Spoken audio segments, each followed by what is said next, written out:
In the Dutch colonial town, known later as Albany, New York, there lived a baker, von Amsterdam, who was as honest as he could be. Each morning, he checked and balanced his scales, and he took great care to give his customers exactly what they paid for, not more and not less. Von Amsterdam's shop was always busy because people trusted him and because he was a good baker as well.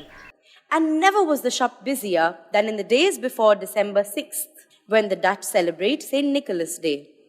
At that time of the year, people flocked to the baker's shop to buy his fine St. Nicholas cookies. Made of gingerbread, iced in red and white, they looked just like St. Nicholas. One St. Nicholas Day morning, the baker was just ready for business when the door of his shop flew open.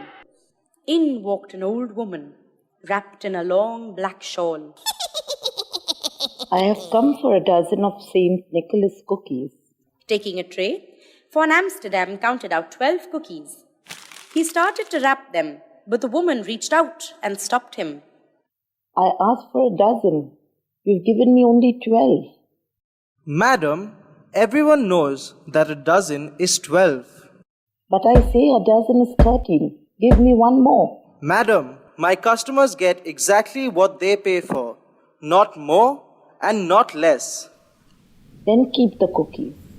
She turned to go, but stopped at the door. Van Amsterdam, however honest you may be, your heart is small and your fist is tight. Fall again, bounce again, learn how to count again. And then she was gone. From that day, everything went wrong in von Amsterdam's bakery. His bread rose too high, or not at all. His pies were sour or too sweet. His cakes cracked or were chewy. His cookies were burnt or doughy. His customers noticed the difference soon. That old woman has bewitched me. Is this how my honesty is rewarded? A year passed.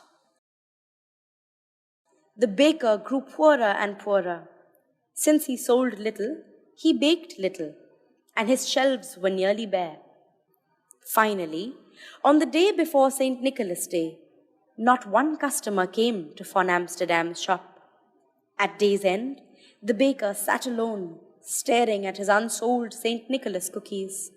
I wish St. Nicholas could help me now. That night, the baker had a dream. He was a boy again, one in a crowd of happy children. And there in the midst of them was St. Nicholas himself. The bishop's white horse stood beside him, its baskets filled with gifts. Nicholas pulled out one gift after another and handed them to the children. But von Amsterdam noticed something strange. No matter how many presents Nicholas passed out, there were always more to give. Then, Nicholas handed a gift to von Amsterdam. It was one of the baker's own St. Nicholas cookies. Von Amsterdam looked up to thank him, but it was no longer St. Nicholas standing there. Smiling down at him was the old woman with the long black shawl. Von Amsterdam awoke with a start. Moonlight shone through the half-closed shutters as he lay there, thinking. I always give my customers exactly what they pay for. Not more and not less. But why not give more? The next morning, St. Nicholas Day, the baker rose early. He mixed his gingerbread dough and rolled it out. He molded the shapes and baked them. He iced them in red and white to look just like St. Nicholas. Von Amsterdam had just finished when the door flew open. In walked the old woman with the long black shawl. I have come for a dozen of your St. Nicholas cookies. In great excitement, von Amsterdam counted out 12 cookies. And one more. In this shop from now on, a dozen is 13. You have learned to count well. You surely will be rewarded. As the door swung shut, the baker's eyes seemed to play a trick on him. He thought he glimpsed the tail end of a long red cloak. As the old woman foretold, von Amsterdam was rewarded.